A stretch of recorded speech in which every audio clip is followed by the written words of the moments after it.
तो हमारा चैप्टर 3 है फिजिक्स का करंट इलेक्ट्रिसिटी। बहुत ही इंपॉर्टेंट चैप्टर है, तो शुरू कर रहे हैं इसको। तो सबसे पहले हम स्टार्ट करेंगे इंट्रोडक्शन से।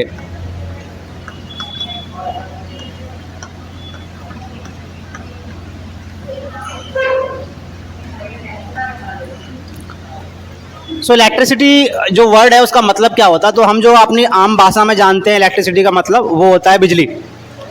हम कहते हैं इलेक्ट्रिसिटी गई, बिजली गई, लेकिन एक्चुअल में इसका मतलब बिजली नहीं होता इलेक्ट्रिसिटी का। ठीक है, बिजली का मतलब होता है इलेक्ट्रिक करंट। क्या होता है? Electric current. तो इलेक्ट्रिसिटी टर्म का मतलब क्या होता है?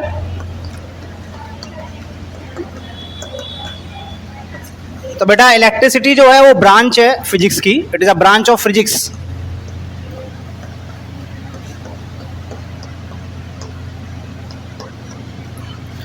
ये ब्रांच है फिजिक्स की that deals with the study of electric charges. वो ब्रांच फिजिक्स की जो इलेक्ट्रिक चार्जेस के बारे में स्टडी करती है उसको हम क्या कहते हैं? इलेक्ट्रिसिटी कहते हैं। ठीक है, तो इलेक्ट्रिसिटी का मतलब बिजली नहीं। हाँ, कहीं ना कहीं इनडायरेक्टली ये किससे रिलेटेड है? बिजली से रिलेटेड है, लेकिन electricity is a branch of physics that deals with the study of electric charges. तो इलेक्ट्रिसिटी जो है दो ब्रॉड कैटेगरी में डिवाइड करी गई है। इलेक्ट्रिसिटी का डिवीजन दो ब्रॉड कैटेगरी में है। पहला है हमारे पास जब हम स्टडी करते हैं, या वो ब्रांच जो स्टडी करती है चार्जेस एट रेस्ट। तो study of charges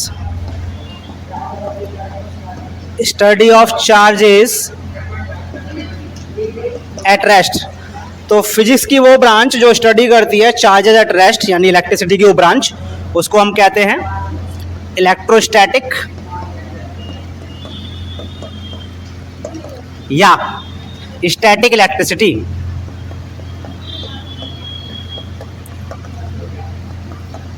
static electricity. तो इलेक्ट्रिसिटी का पहला जो आपका सब ब्रांच है या सब पार्ट है वो है इलेक्ट्रोस्टैटिक या स्टैटिक इलेक्ट्रिसिटी, जिसमें स्टडी की जाती है चार्जेस एट रेस्ट।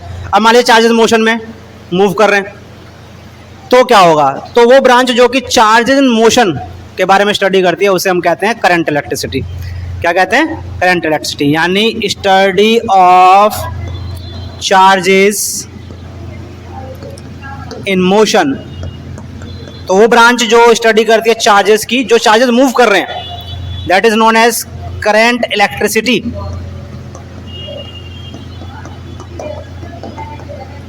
और यही हमारा टॉपिक है, current electricity, study of charges in motion. तो हमारा जो पूरा टॉपिक बेस्ड है यानी करंट इलेक्ट्रिसिटी, उसमें जो भी हम चार्जेस के बारे में पढ़ेंगे वो मोशन में होंगे हमेशा। किस में होंगे? मोशन में। तो फटाफट इसको उतार लीजिए आप पहले। तो अगला टॉपिक है हमारे पास इलेक्ट्रिक करंट क्या होता है। तो सबसे पहले जान लेते हैं, it is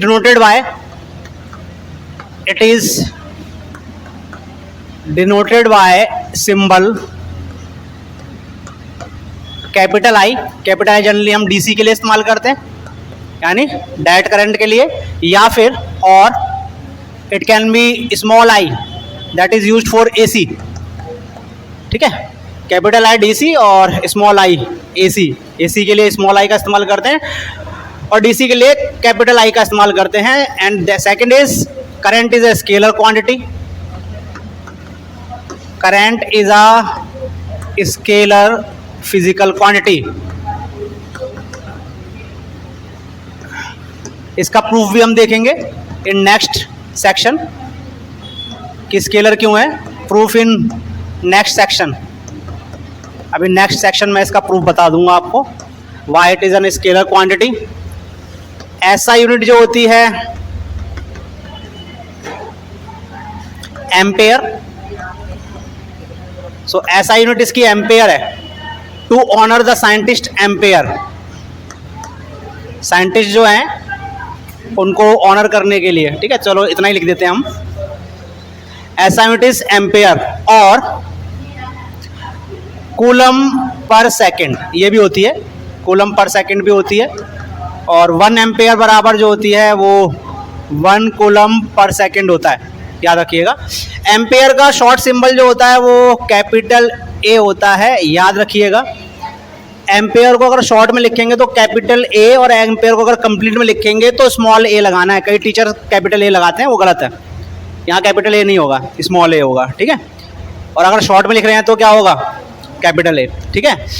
so now we will come to the definition.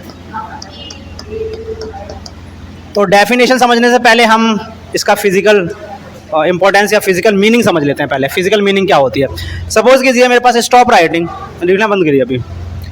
Suppose कीजिए बेटा मेरे पास कंडक्टर है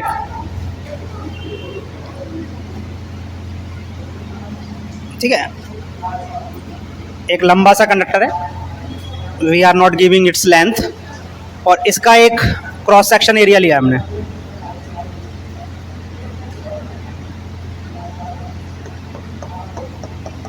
क्रॉस सेक्शन एरिया होता है ये लेंथ है, इसके 90 डिग्री पे जो कट होता है वो क्रॉस सेक्शनल एरिया होता है, ठीक है। सो ये मेरे पास क्रॉस सेक्शनल एरिया है।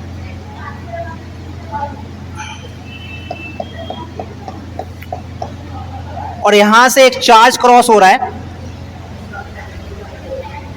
डी क्यू, एक स्मॉल चार्ज क्रॉस हो रहा है, कितना, डी क्यू क्रॉस कर रहा है। इस सेक्शन को एक small charge D Q cross कर रहा है, और टाइम जो ले रहा है वो कितना ले रहा है, डी टी टाइम ले रहा है। अभी मैंने डी क्यू और डी टी क्यों लिया है मैं आपको बाद में बताऊंगा। तो सपोज कीजिए ये मेरा सेक्शन है, ठीक है, इससे एक चार्ज क्रॉस कर रहा है, बहुत ही छोटा माइन्यूट चार्ज है, D Q small time D T पे। The charge crossing per unit time, अगर इसकी वैल्यू क्या है 1 सेकेंड है, तो जो चार्ज क्रॉस हो रहा है उसी को हम क्या कहेंगे, करंट कहेंगे। So charge crossing per unit time, charge crossing any cross section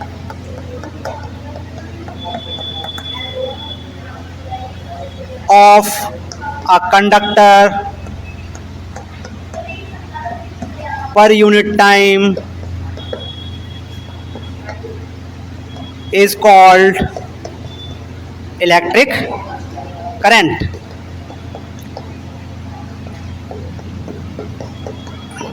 इसकी एक डेफिनेशन और भी हो सकती है, एक डेफिनेशन और भी हो सकती है, time rate of flow of electric charge through any cross section of a conductor is called electric current. Electric current. तो charge crossing per unit time is called electric current. Suppose कीजिए मैंने कहा कि 1 सेकेंड में मेरे पास 5 coulomb charge cross हो रहा है, कितना, तो करंट कितना हो गया, 5 एम्पेयर। कितना हो गया, 5 एम्पेयर, ध्यान रखना, ठीक है। मैंने कहा 1 सेकेंड में मेरा 0.1 कूलम चार्ज क्रॉस हो रहा है, तो करंट कितना हो गया, 0.1 एम्पेयर, ठीक है। सपोज कीजिए कि 2 सेकेंड में मेरा 10 कूलम चार्ज क्रॉस हो रहा है, तो करंट कितना हो गया, 5 एम्पेयर हो गया। क्यों हो गया भाई, 2 सेकेंड में 10 कूलम जा रहा है, लेकिन हमें तो 1 सेकेंड से मतलब है। किससे मतलब है, तो 1 सेकेंड में कितना जा रहा है भावना, 5। क्लियर है। अब मुझे और बड़ी वैल्यू दे दी, मुझे कह दिया कि जी ऐसा है कि 10 पे पावर माइनस, छोटी वैल्यू दे दी, 5 सेकेंड में आपका जो है 0.1 एम्पेयर क्रॉस हो रहा है, तो कितना होगा करंट, दिव्यांग जल्दी बोलो, जल्दी बोलो, बोलो बोलो कितना हो गया करंट। गलत जवाब, गलत जवाब, 10 पे पावर 4 हो गया। कितना हो गया, 10 पे पावर। तो हमारे पास कोई फॉर्मूला होना चाहिए इसका, क्या होना चाहिए, फॉर्मूला। तो क्या फॉर्मूला आता है, तो आपका जो फॉर्मूला होता है ये मिटा देता हूं उधर। तो रिलेशनशिप जो आता है that is I is equal to D Q upon D T. यहाँ पे D Q upon D T इसलिए लिया है कि हम ये सपोज करके चल रहे हैं कि जो चार्ज क्रॉस हो रहा है वो कांस्टेंट रेट से नहीं हो रहा। किससे नहीं हो रहा?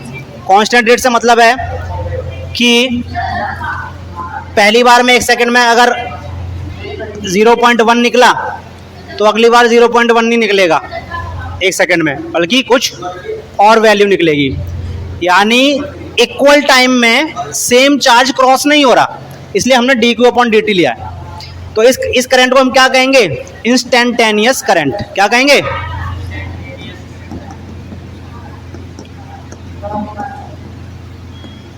दोबारा समझ लीजिए, इक्वल टाइम में सेम चार्ज क्रॉस नहीं कर रहा, बल्कि चार्ज की वैल्यू बार बार क्या हो रही है? चेंज हो रही है। जब चार्ज की वैल्यू बार बार चेंज होगी तो करंट भी क्या होगा? उसके मैग्नीट्यूड भी चेंज होगा बार बार, इसलिए इसको इंस्टेंटेनियस करंट कह रहे हैं। यानी ये अनस्टेडी है। ये करंट क्या है? अनस्टेडी है, कांस्टेंट रेट से फ्लो नहीं हो रहा।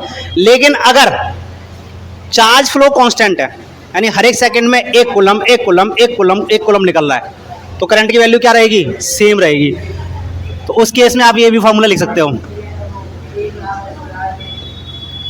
जहां पे Q चार्ज क्रॉस हो रहा है कितने टाइम में? T टाइम में। ठीक है, so this is the formula for steady current. ठीक है, इसके ऊपर भी एक न्यूमेरिकल कराऊंगा आपको, तो दोबारा समझ लीजिए, बहुत सिंपल सी डेफिनेशन है। मेरे पास एक कंडक्टर है, देखिए यहाँ पे, ये मेरे पास कंडक्टर है। आप कोई सा भी सेक्शन ले लीजिए, जो इन्हें बीच वाला लें, आप एंड वाला ले लें, इधर का ले लें, कहीं का भी ले लें, और अगर उस सेक्शन से जो भी चार्ज पास हो रहा है कितने टाइम में, उस टाइम से उसको डिवाइड कर दीजिए, आपका क्या निकल गया? करंट निकल गया। अब जो ये करंट है ये कांस्टेंट वैल्यू का भी हो सकता है और कांस्टेंट वैल्यू का नहीं भी हो सकता है। वो डिपेंड कर रहा है कि चार्ज जो फ्लो कर रहा है, क्रॉस कर रहा है, क्या वो कांस्टेंट रेट से कर रहा है, मतलब हर एक सेकंड में सेम चार्ज जा रहा है। अगर हर एक सेकंड में सेम चार्ज जा रहा है तो वो क्या कहलाएगा? स्टेडी करंट कहलाएगा। क्या कहलाएगा? उसका फॉर्मूला Q/T। और अगर सेम चार्ज हर एक सेकंड में फ्लो नहीं कर रहा है तो वो अनस्टेडी करंट है, यानी इंस्टेंटेनियस करंट। इंस्टेंटेनियस इसलिए कह रहे हैं क्योंकि I की वैल्यू हर एक इंस्टेंट का मतलब क्या होता है? क्षण। हर एक सेकंड में वो वैल्यू क्या होगी? चेंज होगी। ठीक है, फटाफट डाल लो बेटा इसको।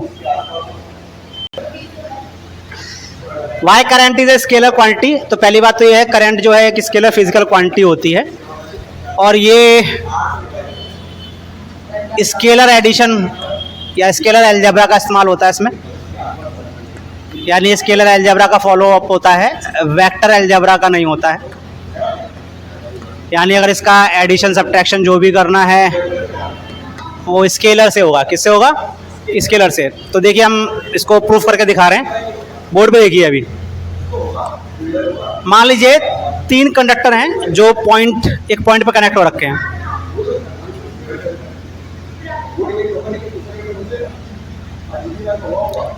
ठीक है, 3 कंडक्टर हैं जो एक पॉइंट पे कनेक्ट हो रहे हैं। इसमें करंट जा रहा है 4 एम्पेयर, इसमें करंट जंक्शन की तरफ जा रहा है 3 एम्पेयर। तो यहाँ पे कितना एम्पेयर करंट बाहर निकलेगा? 7 एम्पेयर करंट बाहर निकलेगा। कितना निकलेगा? अभी एंगल कितना है इसमें? 90 है। क्लियर है? चलिए एंगल चेंज करते हैं।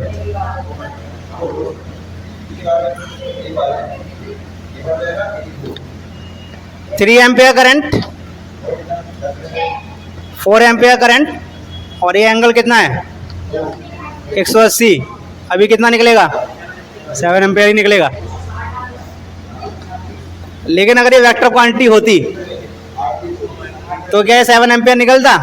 नहीं निकलता।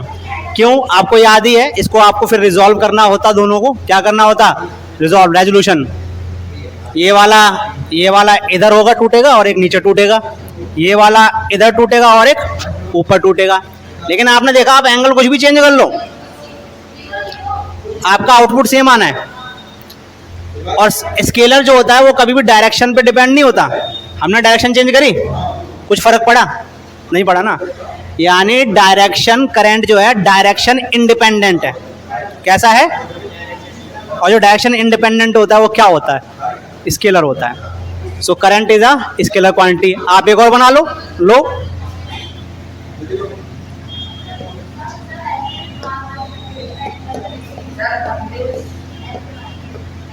कितना जाएगा यहाँ से? 7 एम्पेयर ही जाएगा है। एक्सपेरिमेंट करके दिखाना है, एक्सपेरिमेंट कल दिखाएंगे। तो मेंटेनेंस ऑफ स्टडी करंट, किसी भी सर्किट में या किसी भी कंडक्टर में जो करंट फ्लो है उसकी वैल्यू को फिक्स रखा जाए, तो क्या अपने आप पॉसिबल है? नहीं है, अपने आप पॉसिबल नहीं है, बल्कि उस करंट को स्टडी रखने के लिए यानी फिक्स रखने के लिए एक एक्सटर्नल वर्क करना पड़ेगा। अभी एक्सटर्नल वर्क कौन करता है ये भी मैं आपको बताऊंगा। तो पहले इस कंसेप्ट को समझ लेते हैं कि स्टडी करंट को मेंटेन कैसे रखा जाए, यानी जो करंट फ्लो कर रहा है उसकी वैल्यू को फिक्स कैसे रखा जाए। तो पहले मैं एक इसका एनालॉजी ले रहा हूँ। सपोज कीजिए मेरे पास एक टैंक है, डायग्राम आप भी बना लीजिए साथ के साथ, समझ तो चुके हैं आप। और एक टैंक नीचे है,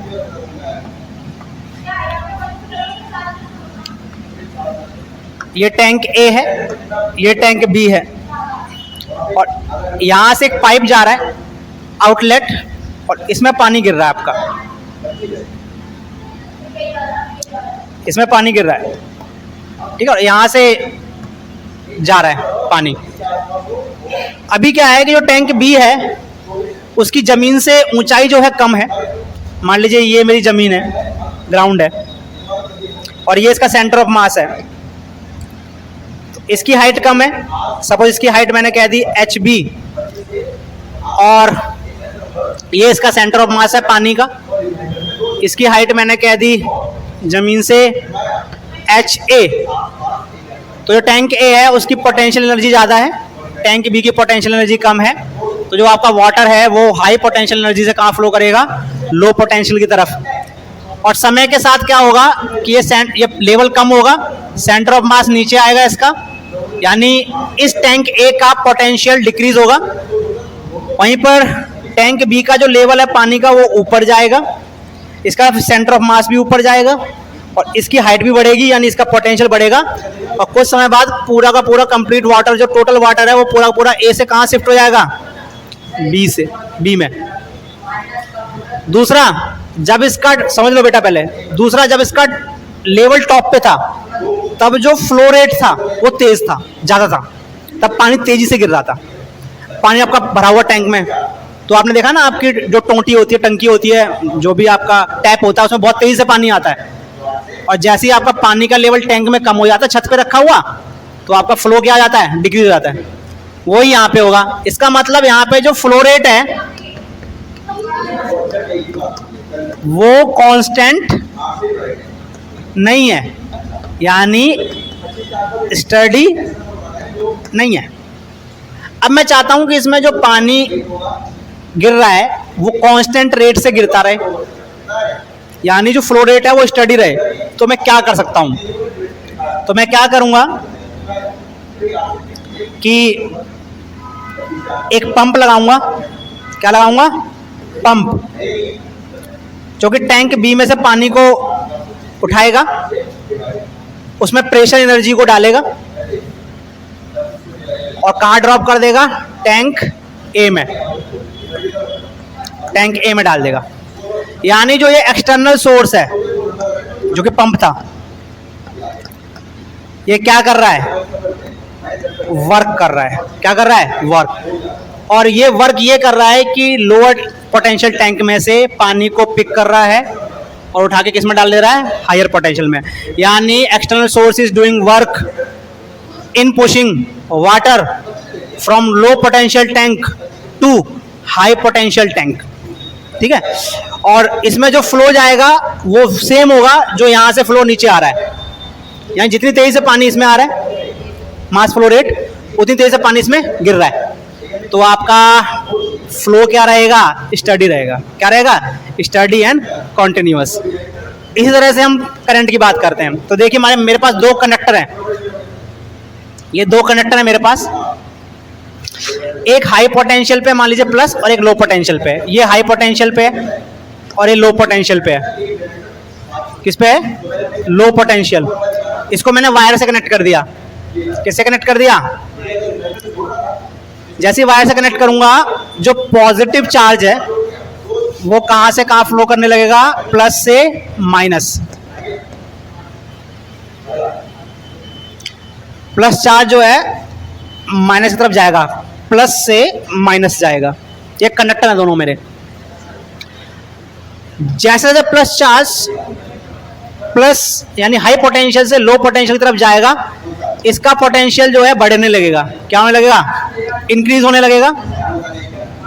और इसका पोटेंशियल क्या होने लगेगा, डिक्रीज। और चार्ज फ्लो की जो वैल्यू है, जो रेट है पर सेकेंड, वो भी डिक्रीज हो जाएगा। और कुछ समय बाद जब दोनों का पोटेंशियल सेम लेवल पे आ जाएगा, किस पे आ जाएगा, तो चार्ज फ्लो बंद हो जाएगा।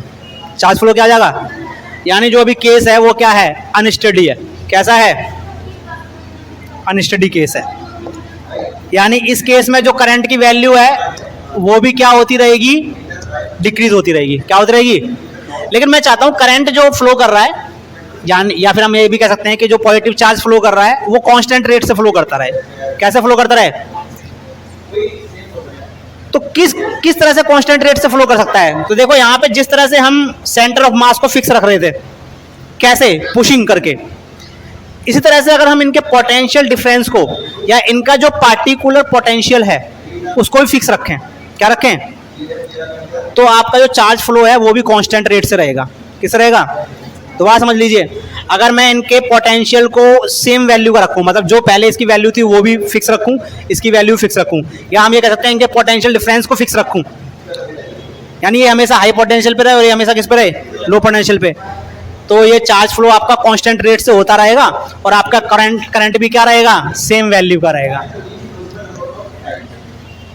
तो इनके पोटेंशियल डिफरेंस को फिक्स रखने के लिए, मेंटेन रखने के लिए हमें एक एक्सटर्नल सोर्स चाहिए। क्या चाहिए, जो कि वर्क करे। क्या करे, वर्क। वो एक्सटर्नल सोर्स जो होता है वो कहलाता है source of EMF. Source of EMF, जैसे battery, generator, electrochemical cell, voltage cell, Daniell cell. तो अगर हम चाहते हैं कि करंट की वैल्यू फिक्स रहे तो हमें पोटेंशियल डिफरेंस को फिक्स रखना पड़ेगा, और ये अपने आप फिक्स नहीं रहेगा बल्कि एक एक्सटर्नल सोर्स को वर्क करना पड़ेगा, और एक्सटर्नल सोर्स कहलाता है सोर्स ऑफ ईएमएफ। इसके एग्जांपल हैं बैटरी, जनरेटर, इलेक्ट्रोकेमिकल सेल। ठीक है, तो फटाफट उतार लीजिए, पहले डायग्राम बना लीजिए आप। तो अभी हम बात कर रहे हैं conventional current and electronic current की। तो देखिए मैंने एक कंडक्टर ले लिया, थोड़ा मोटा दिखा रहा हूँ, इतना मोटा होता नहीं है, बहुत मोटा ले लिया मैंने। ये मेरे पास एक कॉपर का से कॉपर वायर है। तो रूम टेम्परेचर पे, किस पे, इसके अंदर फ्री इलेक्ट्रॉन्स होते हैं। क्या होते हैं, फ्री इलेक्ट्रॉन्स। इनको फ्री चार्ज कैरियर्स भी कहते हैं। तो ये फ्री चार्ज कैरियर्स हैं, बहुत सारे होते हैं, मैं कुछ ही दिखा रहा हूं। अभी इसमें कैटायंस यानी एटम्स जिनसे इलेक्ट्रॉन बाहर निकल चुके हैं वो भी हैं, वो दिखा नहीं रहा मैं। अभी कोई भी फील्ड नहीं है एक्सटर्नल। तो ये जो इलेक्ट्रॉन्स होते हैं, जो फ्री चार्ज कैरियर्स होते हैं, ये रैंडमली मूव करते रहते हैं। कैसे मूव करते रहते हैं, कोई ऐसे जाता रहेगा, कोई ऐसे फ्लो करता रहेगा, कोई ऐसे फ्लो करता रहेगा, रैंडमली रहेंगे। कैसे रहेंगे, रैंडमली। लेकिन जैसे ही मैं इसे कनेक्ट करूंगा बैटरी से या सोर्स ऑफ ईएमएफ से, प्लस टर्मिनल माइनस टर्मिनल, तो जो एक्सटर्नल इलेक्ट्रिक फील्ड है प्लस से माइनस जाता है, तो this is the external electric field, E external. तो जैसे ही मैं एक्सटर्नल इलेक्ट्रिक फील्ड अप्लाई करूंगा इसके एंड पे, तो जो ये इलेक्ट्रॉन्स हैं इनको डायरेक्शन मिल जाएगी। क्या मिल जाएगी, डायरेक्शन, क्योंकि ये नेगेटिव चार्जेस हैं, नेगेटिव चार्ज कैरी कर रहे हैं। तो जो नेगेटिव चार्ज होते हैं वो माइनस से प्लस जाते हैं, यानी इलेक्ट्रिक फील्ड की उल्टी दिशा में जाते हैं। किधर जाते हैं, इलेक्ट्रिक फील्ड की उल्टी दिशा में। तो ये इलेक्ट्रिक फील्ड की अपोजिट डायरेक्शन में फ्लो करने लगेंगे सारे। इसको कहते हैं ड्रिफ्टिंग, ड्रिफ्ट करेंगे। और एक इलेक्ट्रॉन पे जो चार्ज है उसकी वैल्यू है, मैग्नीट्यूड है 1.6 इंटू 10⁻⁻19 कूलम। यानी जो इलेक्ट्रॉन का चार्ज की वैल्यू है that is 1.6 into 10⁻⁻19 coulomb.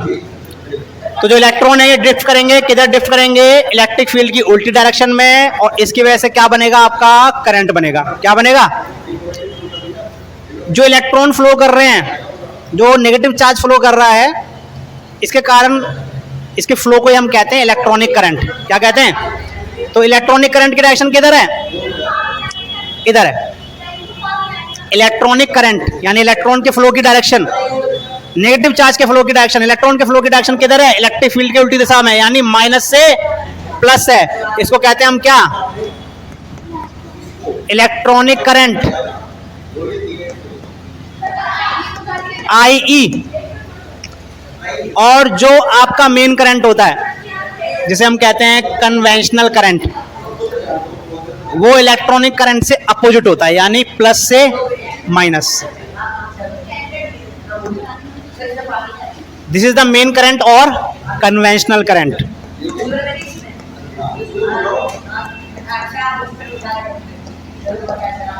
So conventional current की डायरेक्शन जो है इलेक्ट्रिक फील्ड की डायरेक्शन के साथ होती है, प्लस से माइनस, जबकि इलेक्ट्रॉनिक करंट की डायरेक्शन जो है यानी फ्लो ऑफ इलेक्ट्रॉन्स की डायरेक्शन जो है वो इलेक्ट्रिक फील्ड से अपोजिट होती है, यानी माइनस से प्लस। इलेक्ट्रॉनिक करंट पे हम फोकस नहीं करेंगे, हमारा मेन फोकस जो है वो कन्वेंशनल करंट में रहेगा, लेकिन कुछ केसेस में हम इलेक्ट्रॉनिक करंट को भी कंसिडर करेंगे, कुछ केसेस में, लेकिन मेनली हम कन्वेंशनल करंट ही दिखाते हैं सर्किट के अंदर। किसके? तो जैसे ये सर्किट लिया हुआ है मैंने यहाँ, ये सर्किट है। सो ये बैटरी लगा दी मैंने, this is the source of EMF, source of EMF। तो इसमें जो कन्वेंशनल करंट होगा दैट इज प्लस से कहां जाएगा? Minus. So this is the conventional current. क्या है?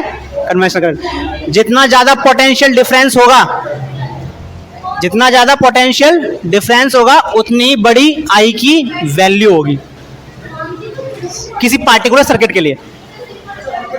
सो इलेक्ट्रॉनिक करंट, दोबारा रिवाइज करा दूं, इलेक्ट्रॉनिक करंट्स माइनस से प्लस जाते हैं, जो कि इलेक्ट्रिक फील्ड के अपोजिट होता है, और जो कन्वेंशनल करंट होते हैं वो प्लस से माइनस यानी इलेक्ट्रिक फील्ड के डायरेक्शन में जाते हैं। फटाफट उतार लो बेटा।